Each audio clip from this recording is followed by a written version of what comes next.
तो हम लोगों ने कल की क्लास में कूलाम के नियम को स्टार्ट कर दिया था और उसमें 2-3 हेडिंगों को देखा था, मतलब कि ख़ास तौर पे नियम ही देखा था। तो हम अब उसके आगे की बात करते हैं। चलिए शुरू करते हैं टेक्निकल गुरुजी की तरह। तो कूलाम के नियम में बेसिकली क्या था कि जो फोर्स होती थी दो चार्जेस के बीच में, कल के लेक्चर में हम जिसके विषय में डीपली चर्चा कर चुके थे कि जो फोर्स होती है जो फोर्स एफ होती थी वो किस किस के प्रोपोर्शनल होती थी, यानी उन दोनों चार्जों यानी आवेशों के Q1 इंटू Q2 के गुणनफल के और उनकी दूरी के वर्ग के व्युत्क्रमानुपाती होती थी, एक और ये तो ओके। हम लोगों ने कल इसी विषय पर चर्चा करी थी। फिर क्या करते थे इसमें कि अब ये दो समीकरण है तो लिखते हैं समीकरण 1 व समीकरण 1 व 2 से क्या लिखते हैं कि force F is equals to समीकरण 1-2 को जब एक साथ लिखते हैं तो ये प्रोपोर्शनलिटी का चिन्ह यानी समानुपाती का चिन्ह लग जाता है और Q1 Q2 by R square आया। ठीक, अब इस समानुपाती के चिन्ह को हटाना है तो कैसे हटता है? सर जी वो तो हम कक्षा 9 से पढ़ते आ रहे हैं। क्या पढ़ते आ रहे हो कि यहाँ पे कांस्टेंट लग जाता है, यानी कि नियतांक लगा दिया जाता है। तुमने कहा लगाओ, तो वो नियतांक हुआ था 1/4 पाई एप्सिलॉन नॉट, ये आपका कांस्टेंट, और Q1 Q2 by R square. ठीक, हाँ जी ठीक है। तो अब ये तो कल की बातें रहीं कि कल हम लोगों ने इतना डिस्कस कर लिया था। अब बात करते हैं कि एग्ज़ाम में इससे रिलेटेड क्वेश्चन क्या आता है। बिल्कुल सर, क्या आता है अभी बताते हैं। एक कीड़ा तो सबसे पहला क्वेश्चन ये आता है कि ये जो एप्सिलॉन नॉट देख रहे हैं, एप्सिलॉन, इसकी विमा बताने को आएगा कि एप्सिलॉन की विमा व मात्रक बताएं। कैसे निकाला जाएगा अभी बताते हैं। तो सबसे पहले लिख लेते हैं, नई हेडिंग से ही स्टार्ट करते हैं, तब तक इतना नोट कर लीजिए। तो हेडिंग लगाते हैं एप्सिलॉन नॉट का मात्रक व विमा। ठीक, एप्सिलॉन नॉट का मात्रक और विमा। तो इसमें हम लोग क्या करते हैं, सबसे पहले तो उस फॉर्मूले को रिकैप करो। कौन सा फॉर्मूला? अभी Coulomb's law, F is equals to 1/4 pi epsilon naught Q1 Q2 by R square. ठीक, याद कर लो इसको, 4 बार बोलो। F is equal to 1/4 pi epsilon naught Q1 Q2 by R square. F is equal to 1/4 pi epsilon naught Q1 Q2 by R square. ऐसे ही 2 बार और बोल देना, याद हो जाएगा। ठीक, अब हमको मात्रक किसका निकालना है ना, एप्सिलॉन नॉट का। तो ऐसा करते हैं कि एप्सिलॉन नॉट को इधर ले आते हैं, बाकी सब उधर कर देते हैं। ठीक रहेगा? हाँ बिल्कुल ठीक रहेगा। तो एक मिनट, कैंची गुणा कर दो सबसे पहले बहुत आसान तरीके से। तो 5F गुणे में क्या आया, 4 पाई epsilon not into R square आया। ये F है, यानी लगने वाला फोर्स, इज इक्वल्स टू, इधर क्या था, क्या बचा, Q1 इंटू Q2। अब हमको काम है एप्सिलॉन नॉट का, इसको यहाँ रखते हैं, बाकी सब पक्षांतर कर दो उधर। तो epsilon naught is equals to Q1 Q2, ये तो पहले से ही था, अब उधर क्या गया, F into 4 pi into R²। ठीक, बिल्कुल ठीक। तो अब देखो इसमें सभी का मात्रक अलग अलग निकालो। कैसे? Epsilon naught is equals to, यही खेल समझने वाला है। ये Q1 और Q2 क्या है? Q1 और Q2 क्या है? क्या है सर जी? आवेश हैं। तो आवेश का मात्रक क्या अभी पहले क्लास में सीख के आए हैं? कूलाम होता है। Very good. तो यहाँ लिख दो इसका मात्रक कूलाम। फिर एक और आवेश है Q2, तो उसके लिए भी कूलाम। ओके, जैसा आप कहें, लिख गया कूलाम। नीचे F है, F यानी कि फोर्स को दर्शाता है, यानी बल को, और बल का मात्रक क्या होता है? न्यूटन होता है। सेम टू सेम यही लिख के आइएगा जब एग्जाम में आए तो पूरे में पूरे नंबर मिलेंगे, एक नहीं कटेगा। 4 पाई तो एक संख्या है और संख्या का कोई मात्रक नहीं होता है। R दोनों के बीच की दूरी है, तो दूरी का मात्रक क्या होता है? दूरी का मात्रक, हाँ मुझको पता है, बताओ। मीटर। Very good. हम कहें किलोमीटर तो नहीं बोलने वाले?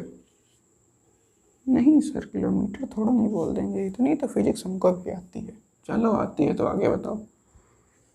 Epsilon naught is equals to क्या हुआ? Coulomb into coulomb, coulomb square,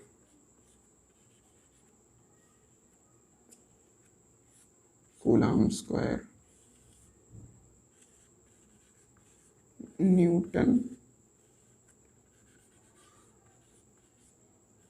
ये आया एप्सिलॉन नॉट का मात्रक। क्या मात्रक निकला?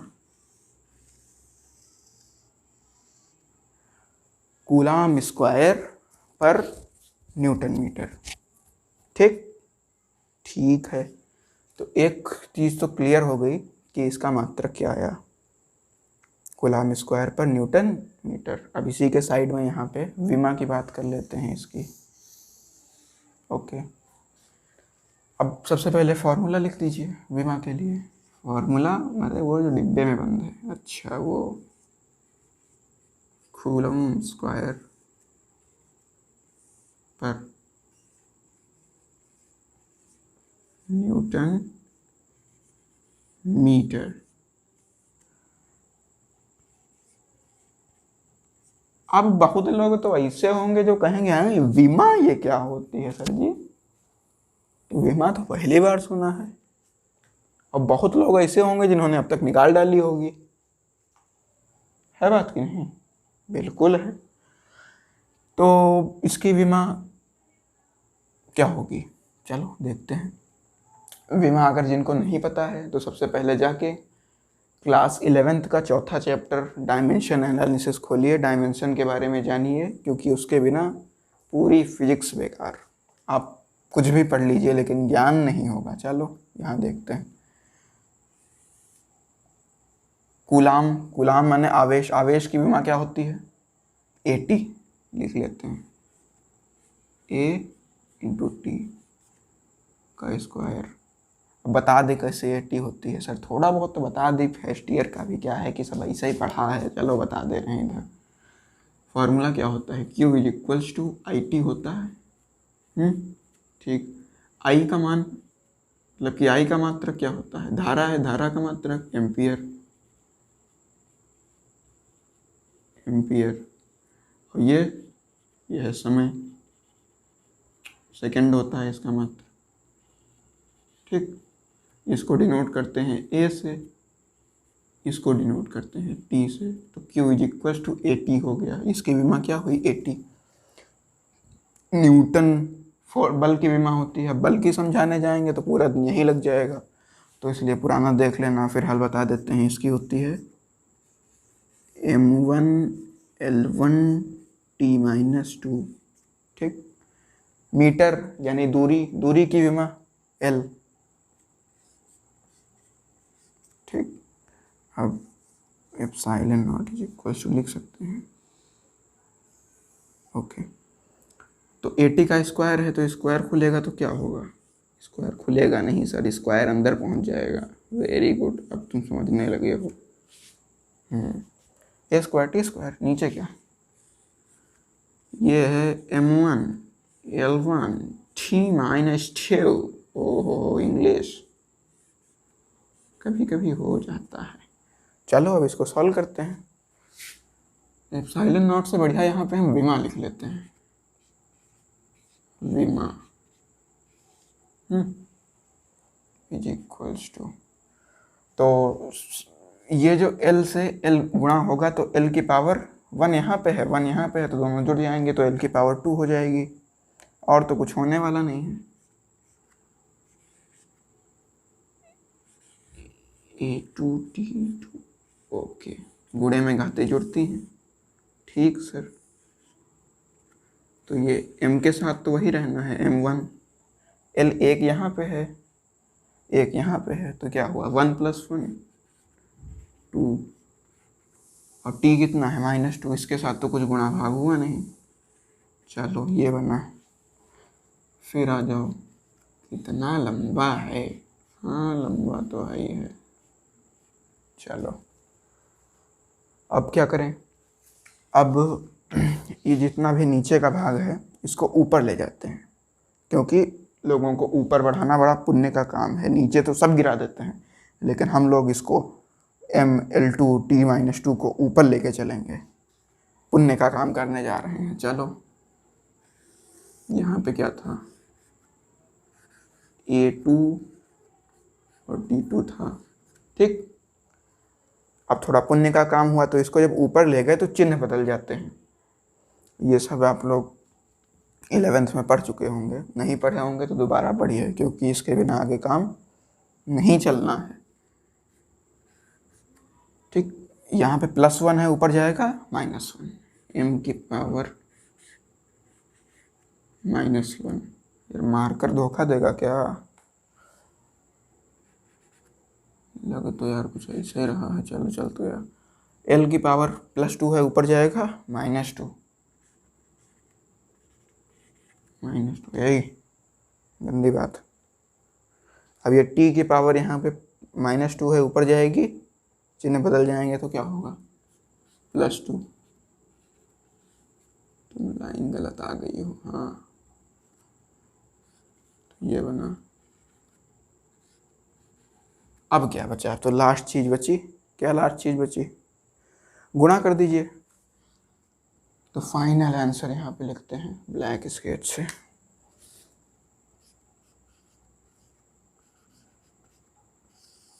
विमा बराबर क्या हुआ, क्या हुआ M-1। एक मिनट देख लेते हैं कि कहीं फ्रेम से बाहर तो नहीं जा रहा, नहीं ठीक है। M-1 हुआ, और L अकेला है, इधर कुछ गुणे में है नहीं L के, तो किसी नहीं होगा, L भी -2। T, हाँ T +2 यहाँ पे है, और सॉरी +2 यहाँ पे है, +2 यहाँ भी है, तो 2 + 2 4, वेरी गुड। और A, ये इसकी विमा हो गई, ठीक है, नोट कर लीजिए इसको। एक गलती हो गई है, ना हम जान पाए ना आप जान पाए, या क्या पता आप जान गए हों। क्या गलती हो गई है, यहाँ पे R² है, यहाँ पे R यानी दूरी का मात्रक मीटर होता है, तो यहाँ पे मीटर का स्क्वायर होना चाहिए था। सब गलत हो गया यार, सब गलत हो गया, तो अब ये आंसर आया। अब इसके कारण ये भी गड़बड़ा गए। चलो इसका स्क्वायर किया तो L की पावर 2 हो जाएगी, यहाँ पे L की पावर 2, क्योंकि मीटर का स्क्वायर है, L की पावर 2। अब यहाँ 2 + 1 यहाँ 3 हो जाएगी। बहुत गलती कर रहे हो सर आप आजकल, आए। अरे वो बच्चों क्या बताएं, हमने करी होती तो सर आप हमको अभी सजा दे देते, अपने आप को भी तो सजा दो। अरे क्या, चलो ठीक, ये -3 हो जाएगा और यहाँ पे भी -3 हो जाएगा। ये छोटी सी गलती हो गई, बहुत छोटी सी। ठीक, क्या पता चला हम लोगों को यहाँ से? विमा और मात्रक के बारे में। अब सवाल आ जाता है कभी कभी कि एप्सिलॉन नॉट का मान बताएं, तो इधर देखते हैं। एप्सिलॉन नॉट का मान के लिए दोनों खोल लेते हैं। सबसे पहले हम ये जान लेते हैं कि ये जो कूलाम का नियम लिखा है, इसमें 1/4 पाई एप्सिलॉन नॉट जो आप देख रहे हैं, इसका मान क्या होता है? देखो 1/4 pi epsilon naught is equals to होता है 9 × 10⁻⁹। ये इसकी न्यूमेरिकली वैल्यू होती है। ठीक, अब एप्सिलॉन नॉट का जब मान निकालेंगे तो क्या करेंगे? सबसे पहले गुणा करेंगे और क्या करेंगे? चलो 1/एप्सिलॉन नॉट को ऐसे ही रखा रहने दो, 9 × 10⁹ ऐसे हो गया, इंटू 4 पाई गुणे में चला गया। क्या किया है? कुछ किया ही तो नहीं है, बस 4 पाई को यहाँ से वहाँ कर दिया है, उसको वहीं रखा है बस। इसमें भी डरने लगे हैं। अब इसको उधर ले जाओ, इसको इधर ले आओ। नहीं समझे? सर जी समझ गए हैं, जब घर पे नहा धो के एकदम बढ़िया से समझेंगे, लगाएंगे तो आ जाएगा, तब आ जाएगा, तब सही है। तो एप्सिलॉन नॉट बराबर कितना हो गया? 1/9 × 10⁹ इंटू 4 पाई। अब पाई की वैल्यू रख दी जाए, 1/9 × 10⁻⁹ इंटू 4। सर ये पाई क्या होता है?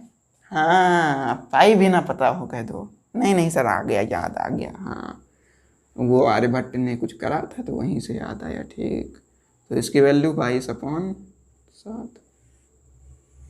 सर जी थोड़ा डायरेक्ट कर देते, इसको ऐसे ऊपर कर देते, इतना हम लोग मैथ जानते हैं, जानते हो तो चलो। नहीं जानते होगे कुछ लोग शायद, तुम तो भाई टॉपर हो, बाकी सब थोड़ा ना टॉपर होते हैं। जी सर, चलो ऊपर करते हैं।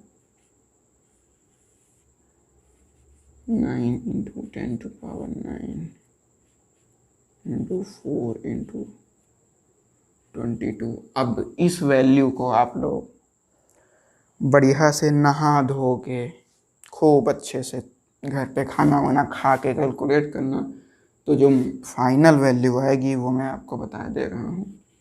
Epsilon is equals to 8.86 into 10⁻⁻12।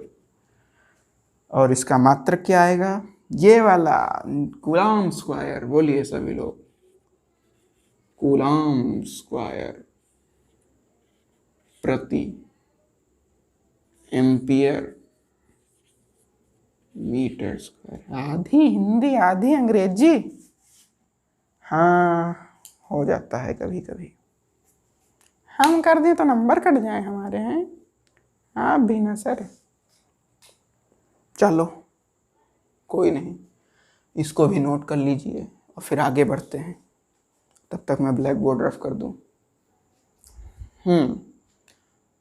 तो अब क्या पढ़ना चाहिए? अब सर पढ़ना चाहिए कूलाम की परिभाषा। तो अब हम लोग देखते हैं कि भाई ये कूलाम जितना कहा जाता है, ये असल में है क्या? इसकी कोई परिभाषा बनेगी? हमने कहा कैसे नहीं बनेगी यार, तुम लोग बताओ, परिभाषा ना बने, ऐसा कभी हो सकता है? ना, ये भी सही है। तो सबसे पहले क्या करेंगे? फॉर्मूला लिखेंगे सर। चलो, F is equals to 1/4 pi epsilon naught Q1 Q2 upon R²। ठीक, तो अब जैसे क्वेश्चन एग्ज़ाम में आता है तो आप लोग कैसे करेंगे? पहली बात तो सीख लीजिए, बाद में एग्ज़ाम की बात देखेंगे, पहले तो सीख लीजिए। सबसे पहले लिखिए माना, बहुत मानते हैं आप, हाँ मानते तो बहुत हैं। माना, क्या माना कि Q1, चलो पहले समझा देते हैं, बाद में सब लिखाएंगे। तो समझने के लिए सपोज करो, सपोज यानी कल्पना करो कि दो चार्ज हैं आपके पास, दो चार्ज हैं, एक है Q1 और एक है Q2। ठीक, कैसे भी हो सकते हैं, ये पॉजिटिव हो सकता है, ये नेगेटिव हो सकता है, वो नेगेटिव हो सकता है, वो पॉजिटिव हो सकता है, कैसे भी चार्ज हो सकते हैं। और वो एक दूसरे से कितनी दूरी पर रखे हुए हैं,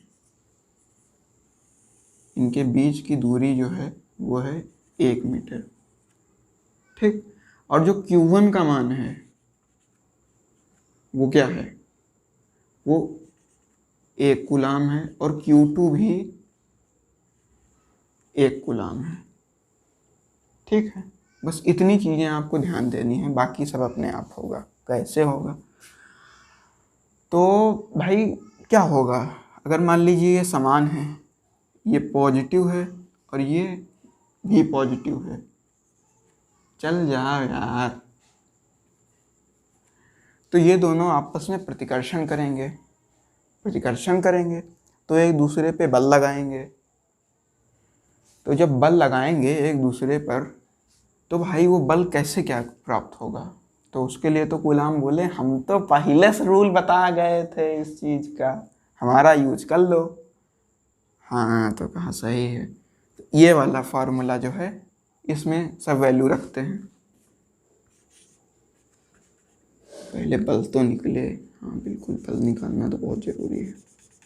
लग रहा है ये मार्कर आज हमसे मार खाना चाहता है, स्टूडेंट नहीं तो मार्कर को ही पीट दिए हैं। 1/4πε0।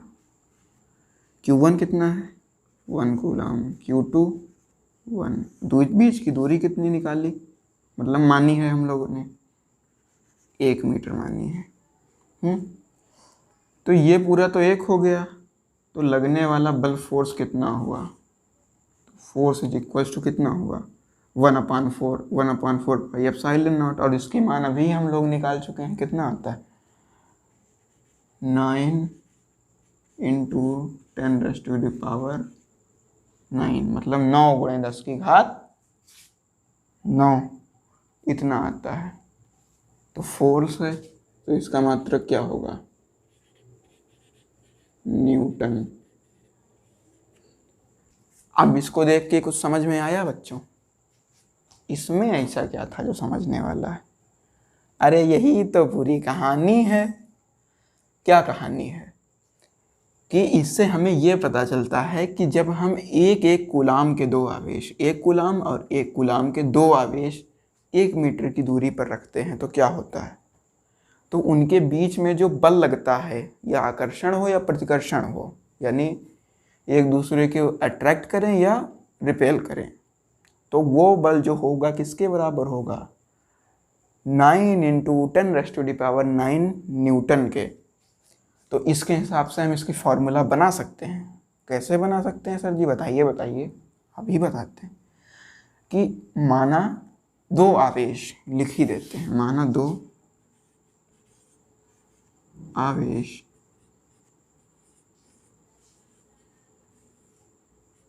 जिनका परिमाण मतलब जिनका मान 1 कूलाम है, 1 कूलाम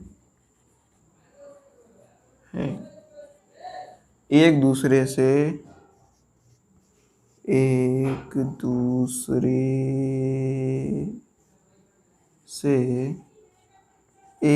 मीटर दूरी पर स्थित हैं, 1 मीटर दूरी पर स्थित हैं, तो उनके मध्य लगने वाला बल क्या है? 9 इंटू 10⁻9 न्यूटन है। ये चीज़ हमको यहाँ से पता चली। तो वही बात को मैंने इस रूप में लिखा है। ये आपको समझाने के लिए लिखा है, हालांकि ये इसकी परिभाषा नहीं है, ये केवल आपको समझाने के लिए लिखा है। तो परिभाषा सर क्या होगी? परिभाषा बताओ जल्दी, और हमको हमारा समय ना वेस्ट करो। हाँ यार, तुम्हारा समय भी इम्पोर्टेंट है। तो परिभाषा क्या होगी कि यदि दो आवेश को एक दूसरे से परस्पर, दो समान परिमाण वाले आवेश को एक दूसरे से परस्पर 1 मीटर की दूरी पर रखा जाता है व उनके मध्य लगने वाला आकर्षण व प्रतिकर्षण बल 9×10⁹ न्यूटन के बराबर हो, तो उन आवेशों को 1 कूलाम के आवेश कहेंगे। क्या कहेंगे? 1 कूलाम के आवेश कहेंगे। यही इसकी परिभाषा हुई, सिंपल सी परिभाषा। अब कहिए तो लिख दें, लेकिन लिखना नहीं सही है क्योंकि आप लोग अब इतने बड़े हो गए हैं।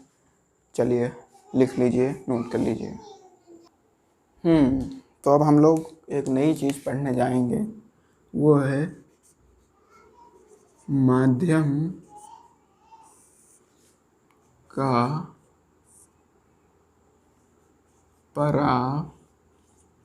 परावैद्युतांक।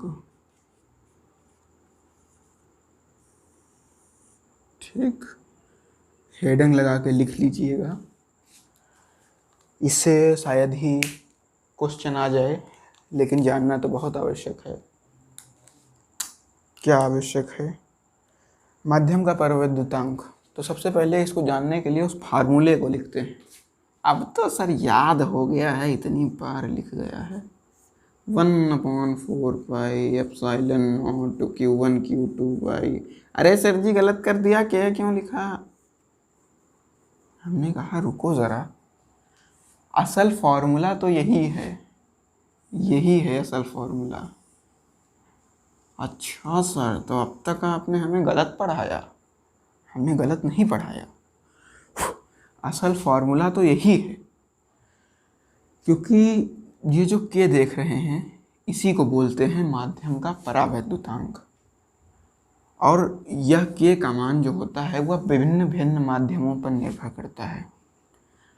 हम लोग इसको क्यों नहीं लिखे अब तक? क्योंकि हम लोग ये एज्यूम करते हैं, या तो हम लोग आवेश को हवा में रखेंगे थोड़ी दूरी पर। अब भाई कहीं पे रखेंगे, उसके चारों ओर हवा ही तो होगी। हम आप बात कर रहे हैं तो बीच में यहाँ से लिखें कैमरे की डिस्टेंस तक का हवा ही तो है। तो इस प्रकार से, या तो फिर वैक्यूम में कर दे कि भाई अंतरिक्ष में ले गए, अंतरिक्ष में हवा नहीं है, निर्वात है। तो ऐसी कंडीशंस में क्या हो जाता है, ये माध्यम पे के का मान डिपेंड करता है। तो सबसे पहली चीज़ कि जब वायु हो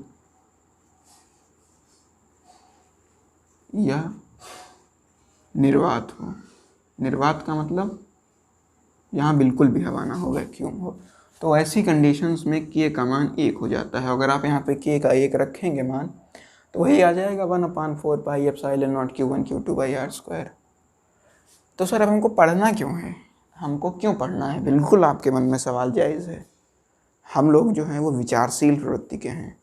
हमको चैन थोड़ा नहीं मिलेगा कि हवा में रखा है या निर्वात में रखा है।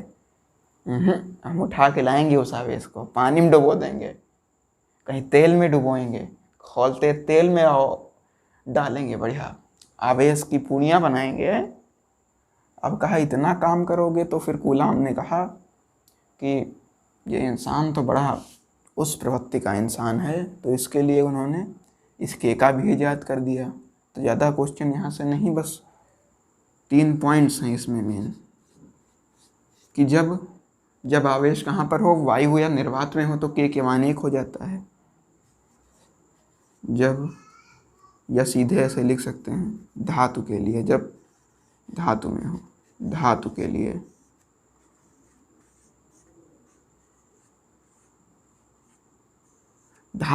के का मान क्या होगा? धातु के लिए अनंत हो जाता है, इन्फिनिटी।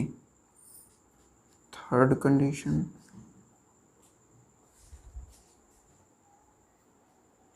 और 3 नंबर पे हैं अन्य वस्तुएं। अन्य में वो लोग आएंगे जो धातुएं नहीं हैं, अधातु हैं और गैस हैं, इस टाइप की चीज़ें। तो उसके लिए के का मान होता है 1 से बड़ा।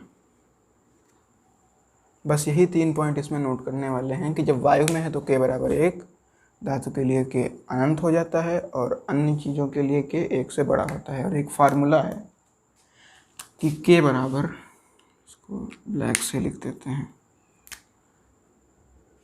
के इज इक्वल्स टू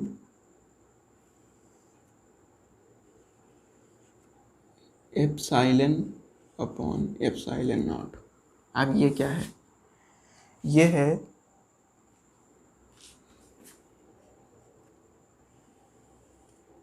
ये जो जिस माध्यम में रखा होगा, मान लीजिए जिस माध्यम में रखा गया उसकी वैद्युतशीलता, माध्यम की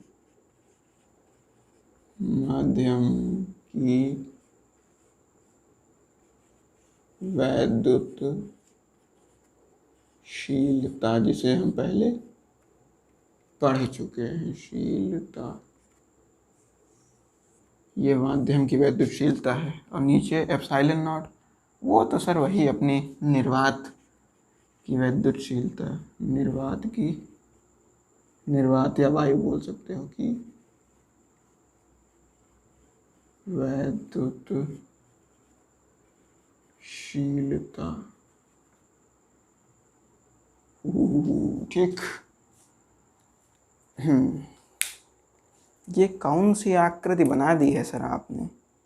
वो दक्कन के पहाड़ हैं उधर तरफ, वो निर्वात से शुरू होते हैं और वो चाइना तरफ बढ़ते हुए जाते हैं। हाँ सर, लग तो ऐसा ही रहा है। ठीक, तो ये चीज़ आपकी कंप्लीट हो गई है, इसको नोट डाउन कर लीजिए। अगली हेडिंग डालिए,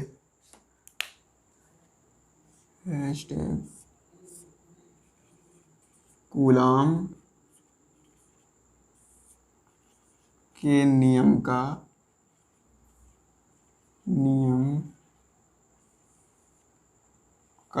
सदिश स्वरूप,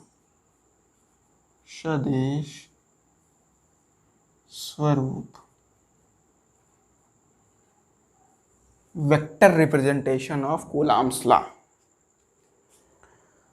इसके अंदर क्या करते हैं, मतलब कि इसमें हमको ये दर्शाना है कि कूलाम के नियम को हम लोग वेक्टर के फॉर्म में कैसे दर्शाएंगे, यानी सदिशों के रूप में कैसे दर्शाएंगे। तो सबसे पहले 2 आवेश ले लिए जाते हैं, वही सर पुराने दोनों आवेश, एक Q1 और दूसरा Q2।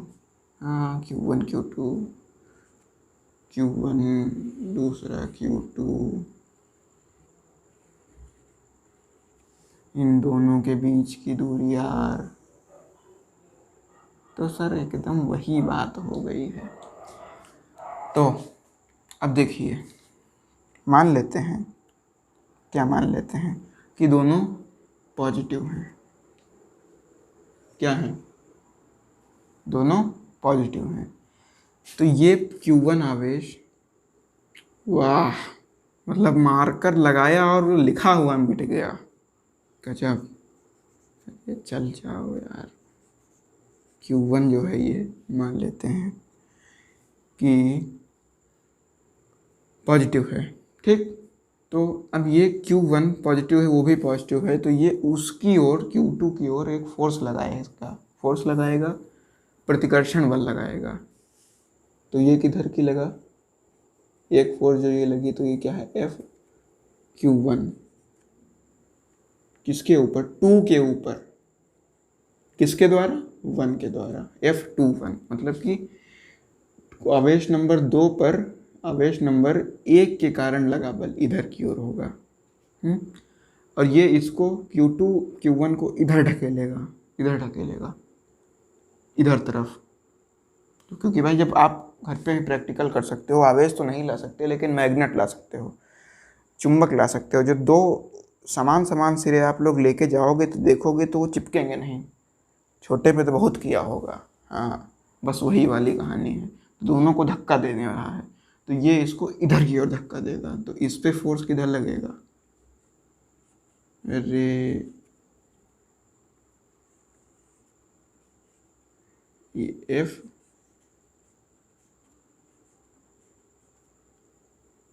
F1 पर 2 के कारण फोर्स। ये रिप्रेजेंटेशन समझ लीजिए, ये कभी कभी कंफ्यूज हो जाते हैं। क्या रिप्रेजेंटेशन है? जिस पर लग रहा है उसको पहले लिखेंगे। किस पर लग रहा है? 2 पर लग रहा है। किसके कारण? 1 के कारण। इसी टाइप से इसमें F1 पर लग रहा है, किसके कारण? 2 के कारण। और यहाँ पे अब माना वगैरह, माना फलाना सब लिख लेना, इतने बड़े हो गए हो, सब खुद आना चाहिए।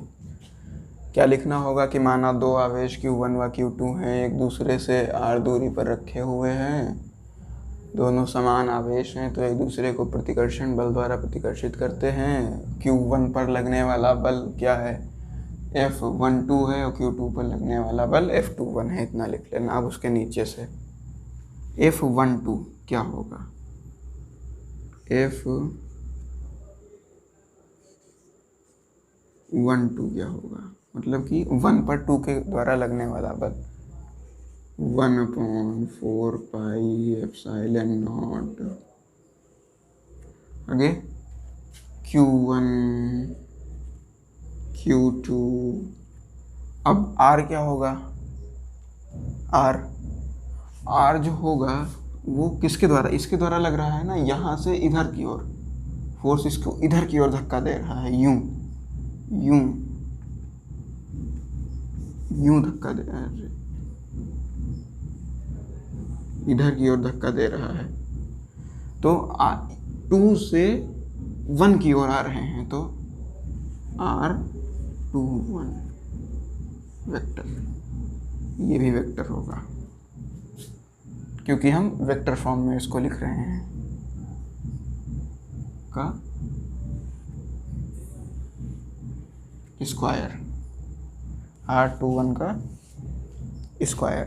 या फिर इसको ऐसे ना लिख के इस दूरी को R का स्क्वायर लिख देते हैं। इसके साइड में डायरेक्शन जो होगी, क्योंकि एक तो उसका मैग्नीट्यूड होता है, वेक्टर में क्या होता है? एक होता है मैग्नीट्यूड और एक होती है उसकी डायरेक्शन। तो मैग्नीट्यूड जो हुआ आपका वो ये हो गया 1/4 pi epsilon naught Q1 Q2 by R square. और ये जो इसकी डायरेक्शन नहीं, वो डायरेक्शन किस ओर है? 2 से 1 की ओर है, 2 से 1 की ओर। ठीक। और ये 2 से 1 की ओर जो डायरेक्शन है वो कैसी डायरेक्शन है? इसको हम पॉजिटिव मान लेते हैं। माना क्या?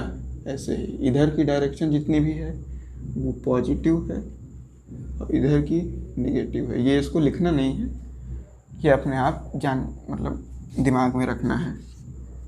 तो ये क्या हो रहा है? ब्लैक सही लिखना पड़ेगा। तो F12 बराबर 1/4 pi epsilon naught Q1 Q2 by R square. और ये R21 इसको पॉजिटिव माना था, तो ये x एक्सिस पे है, तो x एक्सिस को I से दर्शाते हैं, पॉजिटिव I कैप। ठीक, पॉजिटिव I कैप, समीकरण नंबर 1। और अब F21 निकाल लेते हैं। मतलब कि आवेश नंबर 2 पर 1 के कारण लगने वाला बल क्या हुआ? 1/4 pi epsilon naught Q1 Q2 by R square. ये तो उसका परिमाण वाला पार्ट हो गया। और उसके बाद डायरेक्शन क्या होगी? 2 पर लग रहा है ना, तो 2 पर ये किधर की ओर बल लगा रहा है? यूं, मतलब कि इसका बल जो जाएगा वो इधर ऐसे है। ये डायरेक्शन हमने मानी थी नेगेटिव, तो पहले तो हम इसकी तरह लिख देते हैं r 1 से 2 की ओर, 1 से 2 की ओर, और फिर F21 इज इक्वल्स टू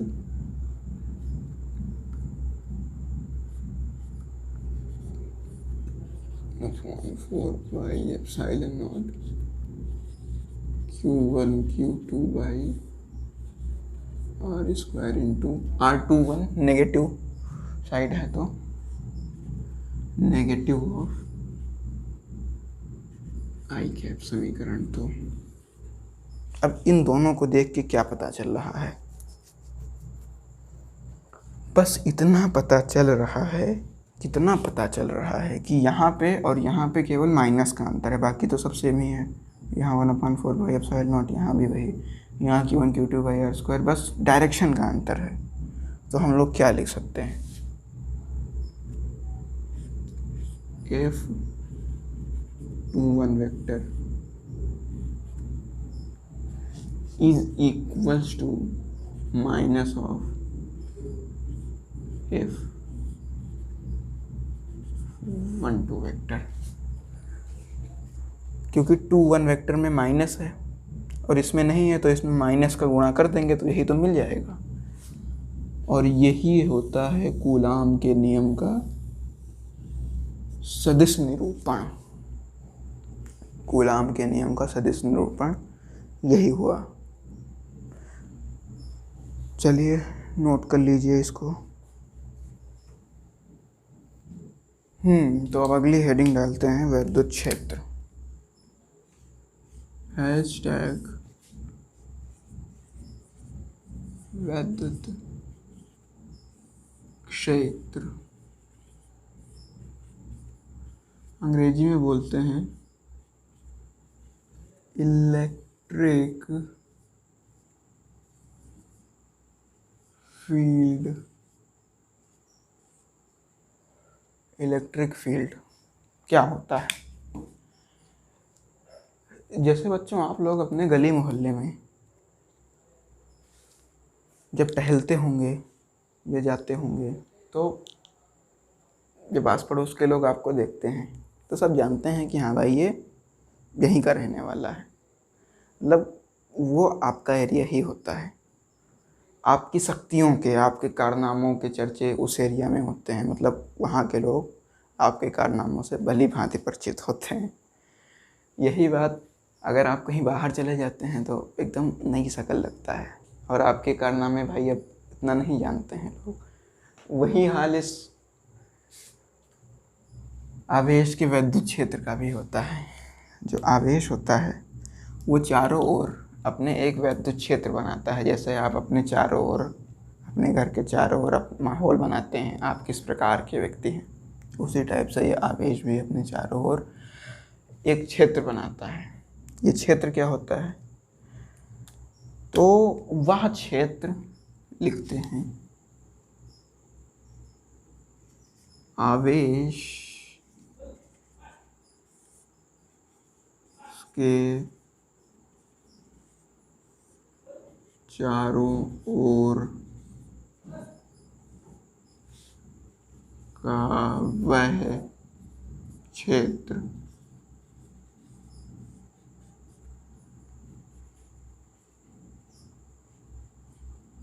जहाँ तक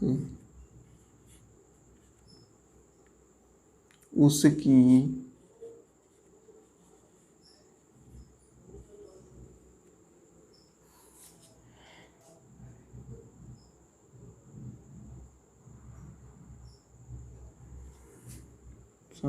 उसके होगा, उसके बल का अनुभव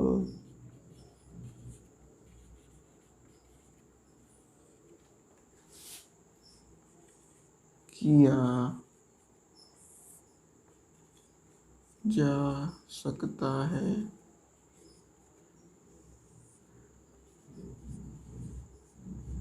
किया जा सकता है क्या बोलते हैं?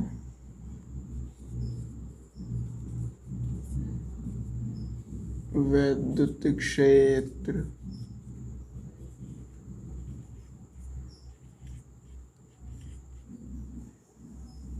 कहलाता है। यानी कि जो आवेश होता है वह बल, भाई यहाँ पे क्या मतलब है, बल का मतलब ये है कि जब दो आवेशों को एक पास लाया जाता है तो वे आकर्षण और प्रतिकर्षण बल कर लगाते हैं।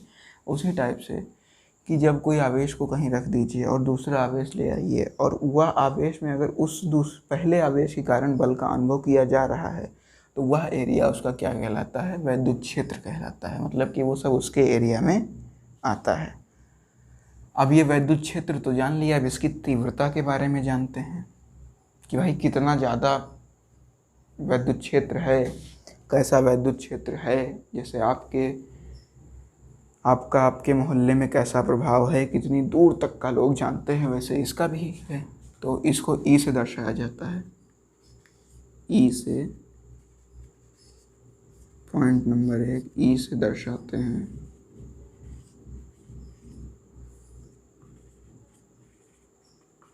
इसको ई से दर्शाते हैं।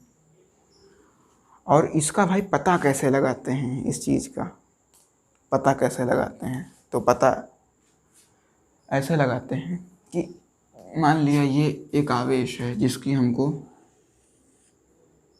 वैद्युत क्षेत्र निकालना है, जिसके चारों ओर का हमें क्या निकालना है, प्लस क्यू एक आवेश है, इसके चारों ओर कहाँ तक का इसका वैद्युत क्षेत्र अनुभव किया जा रहा है उसका मान निकालना है। तो कैसे निकालेंगे, एक परीक्षण धनावेश उसको ले आया जाता है। परीक्षण धनावेश क्या होता है, ऐसे समझो वो बेरोजगार आदमी होता है। बेरोजगार कैसे होता है, क्योंकि उसको तभी लाया जाता है जब कोई छोटा मोटा काम या परीक्षण करना हो, बाकी वो खाली पड़ा रहता है। तो ठीक सर जी ले आए, वो हमेशा धनात्मक होगा, क्यू नॉट नाम के एक परीक्षण आवेश को ले आए। ठीक, अब इसको जब ले आए तो इनके बीच की दूरी क्या रखी, वही सर पुरानी अपनी आर दूरी हो गई इनके बीच की। तो अब ये इसके ऊपर भाई ये भी धनात्मक, ये धनात्मक प्रतिकर्षण बल लगाएगा, यानी धक्का देगा, भागो इधर कहाँ आ रहा है, हाँ, तो उसको धक्का देगा और ये उसको कहेगा कि तुम उधर जाओ। तो क्या होगा, तो होगा ये कि अगर ये इसके इलेक्ट्रिक फील्ड यानी इलेक्ट्रिक क्षेत्र में ये होगा, ये वाला आवेश, तो इस पे बल लगेगा इसके कारण, या इस पे बल लगेगा, इस पे बल लगेगा इसके कारण, अगर फील्ड में होगा तो कितना बल लगेगा, उस बल की मात्रा से हम उसकी फील्ड को निकाल सकते हैं कि कितनी तगड़ी है, कितनी तगड़ी अर्थात कितना सघन है, कितनी तेज है और कितनी दुर्बल है। तो E बराबर क्या होता है, इन दोनों के मध्य लगने वाला बल F है जो, और ये जो Q0 है इसको बटे में कर देते हैं। तो फॉर्मूला खोलते हैं, 1/4 pi epsilon naught Q1 Q2 by are square वाले फार्मूले में रखते हैं। तो एक तो हो गया Q, दूसरा क्या होगा Q0 अपॉन दूरी आर स्क्वायर, और ये जो Q0 है बटे में भी है तो इसको फिर रख दिया, तो अभी Q0 कट गया, तो बचा क्या, E = 1/4 pi epsilon naught Q by are square. हाँ सर जी, ये फॉर्मूला बना है, बढ़िया गर्मा गर्म है। हाँ, तो ये फॉर्मूला हुआ वैद्युत क्षेत्र का, जब दो पॉइंट मतलब कि बिंदु आवेश रखे हों। मात्रक भी देख लेते हैं इसका। मात्रक यानी यूनिट इसकी क्या होगी, ऊपर क्या है न्यूटन, फोर्स है तो उसका मात्रक न्यूटन, नीचे Q0 आवेश यानी कूलाम, मात्रक क्या हुआ न्यूटन प्रति कूलाम।